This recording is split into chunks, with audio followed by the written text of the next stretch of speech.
everybody. So as promised, we're gonna hit up Amethyst today as our subject. And with Amethyst, we have protection, purification. It's good for breaking bad habits, especially like if you have like an alcohol problem.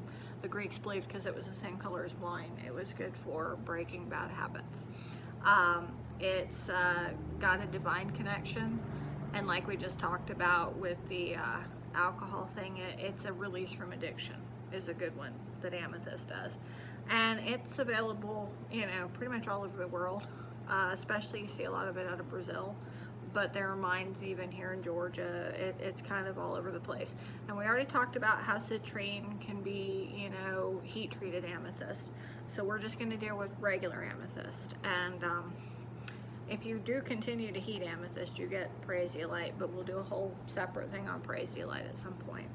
Okay, so we're going to talk about regular, everyday purple amethyst and dream amethyst and the chevron amethyst. All right, so here's a piece of amethyst. This is a big old chunk.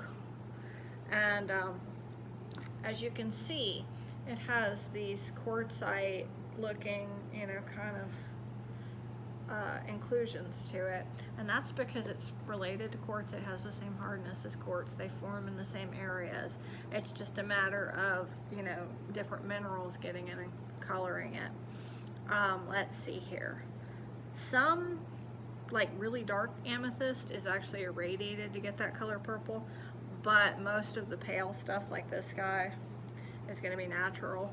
It's just when you get the super dark ones that look kind of fakey, that's usually radiation.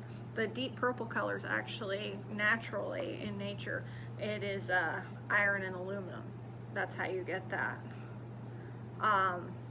And Mother Nature, of course, has a little bit of radiation that she applies, but it's not the same degree that man applies.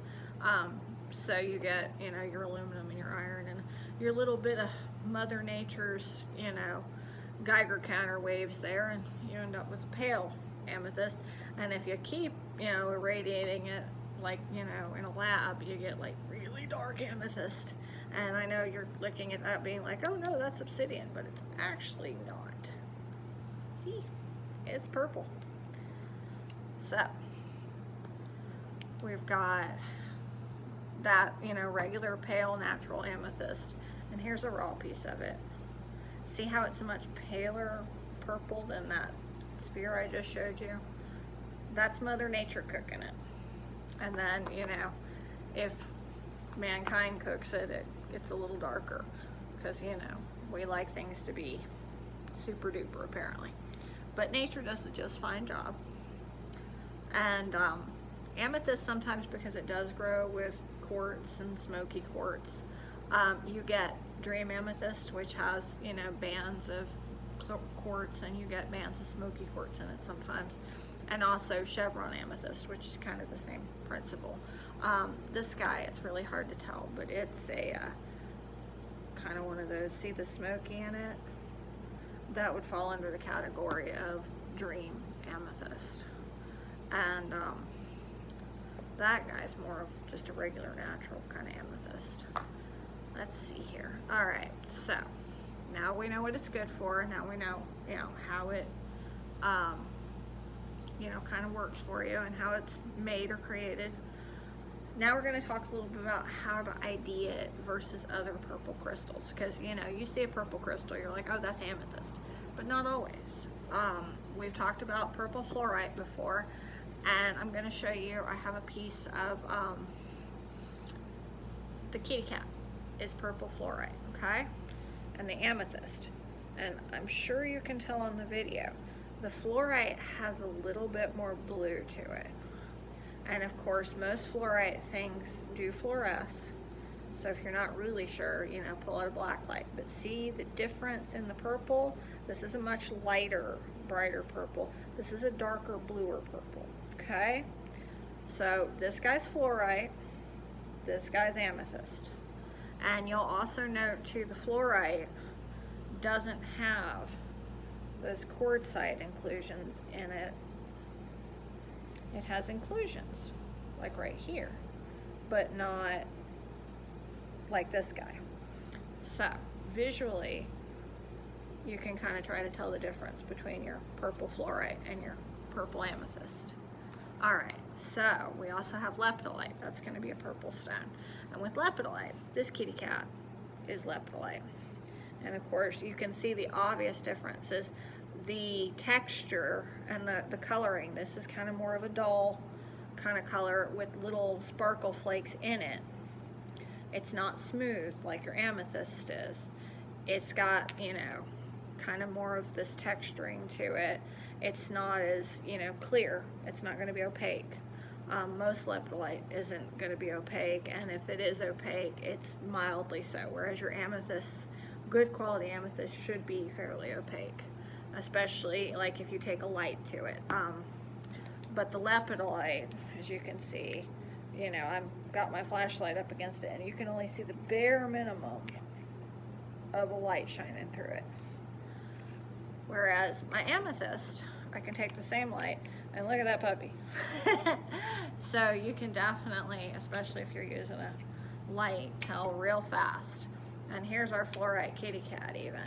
You know, he's kind of glowy, but see how much more blue he looks with the light shining through him versus our original amethyst that looks more purple under a light. So if you have doubts or if you're not sure, try it under a light, and kind of that should help you be able to tell a little bit more, and the texture should be able to tell a little bit more, because even your fluorites are going to be a little more dull. I mean, fluorite's more shiny than your lepidolite's going to be, but your fluorite's still going to be more dull than your amethyst. See how that shines under the light? He's shiny, but it's not as shiny. And then your lepidolite is, you know, it's a more of a matte finish. So that should help you tell the difference if you've got a bunch of purple stones laying around and you're like, oh, I don't know what does what. So now you can kind of try to tell them apart. All right, so if you have any other questions about your amethyst, you know, feel free to contact us over at the Cat and the Crow. We're happy to answer your questions. And, you know, again, it's a great protective beginner stone. It jives with pretty much everybody. I'm a little rough on it because I wear so much other kind of high frequency stones. It tends to crack it pretty easy, but for most people you're not going to be doing that, and so your amethyst is going to be, you know, pretty chill and okay. And your amethyst is like your quartz. You know, it can go on under moonlight. You don't want to leave it in the heat. It doesn't like that, and you know, the more heat it gets, the more it's going to discolor and start to fade out and or turn yellow. So don't leave your amethyst out in the sun. It's not going to like it. You can leave it out in the moonlight overnight. That's cool. If you forget it and leave it out during the day for a day, it's not going to hurt it. But if you leave it like in a window day after day, yeah, it's probably going to hurt it. All right, and I think with amethyst, it's okay if you rinse it in water. It's one of the stones that's going to be all right if you do that with it. You know, I don't recommend you soak any stone for any length of time unless you're trying to clean out some dirt or something. But like if it's your regular crystals that you're using, you know, I would just sprinkle rather than soak. That's safer. There's a lot of crystals, as we know, that don't like water. But amethyst, it's okay with water. It's okay if you ground it in some earth. You know, if you prefer to recharge your crystals by burying them in some sand or something, that's cool too. But yeah, not with the sunlight. Alright guys, so like I said, if there's anything I haven't thought of that you guys think of, feel free to, you know, leave a comment on the video or, you know, send me a message. Alright guys, see you next time. Thanks, bye.